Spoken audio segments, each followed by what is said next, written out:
مرکز مطبوعات پروکراتورای ولایت مختار کوهستان بدخشان شام 15 دکامبر با نشر یک اظهارات ادایده موقع رسمی مقامات در مورد ملاقات روز 13 دکامبر وزیر کارهای داخلی جمهوری تاجیکستان رمضان رحیمزاده، رئیس کمیته دولتی امنیت ملی جمهوری تاجیکستان سیمومین یتیموف و پروکرور ولایت مختار کوهستان بدخشان عارف زاده با نمایندگان جامعه شهروندی شهر خاروغ بیان کرد. بنا به اظهارات پروکراتورای ولایت در ملاقات 13 دکامبر بار دیگر تاکید گردید که نسبت به اشخاص مدت دراز در گفتگو جنایتی قرار داشته که نوابسته از پیشنهاد دعوتنامه به نزد مقامات تفتیشاتی حاضر نمیگردند، طبق قانون چاره‌های به طرز مجبوری تامین کردن برای تفتیشات تطبیق کرده خواهند شد. اشتراکچیان واخوری به موافقه رسیدند که روند حرکت‌های تفتیشاتی طبق طلبات قانونگذاری جمهوری تاجیکستان ادامه داده می‌شوند. گفته می‌شود همچنین در این اظهارات یادآور می‌شویم قبلا مقامات وعده داده بودند که پرونده مرگ گلبدین زیوبکوف و دیگر قربانیان ناآرامی‌های اخیر در بدخشان زیر نظر نمایندگان اعتراضگران تحقیق خواهد شد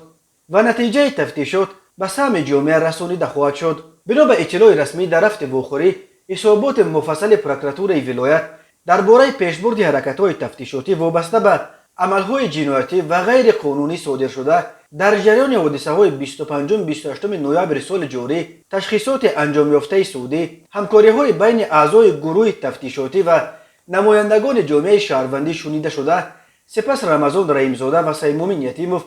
به نمایندگان جامعه شهروندی و ساکنان شهر خاروغ برای کمکشان برای به اعتدال آوردن وضعیت اظهار سپاس نموده اندیشه و پیشنهادهای خود را در مسائل وابسته به تأمین ولایت قانون، راه‌های قانونی حل مشکلات جای داشته اظهار داشتند. بنا به بیانیه پروکراتورای ولایت از جانب نمایندگان جامعه شهروندی، حقوق شناسان خالق نظرف منوچهر و مبارک شایان مظفر برآمد کرده اوید به رفت کارهای تفتیشاتی قناعتمندی خود را بیان نمودند و همزمان به بعضی سوالهای داده خود از اشتراکچیان و گروه تفتیشاتی پاسخ گرفتند. این در حالی است که پامیر دیلی نیوز، یک پایگاه خبری که رویدادهای ولایت مختار کوهستان بدخشان را پیگیری میکند، روز 14 دکامبر با تکیه به منابعش در خاروغ خبر داد که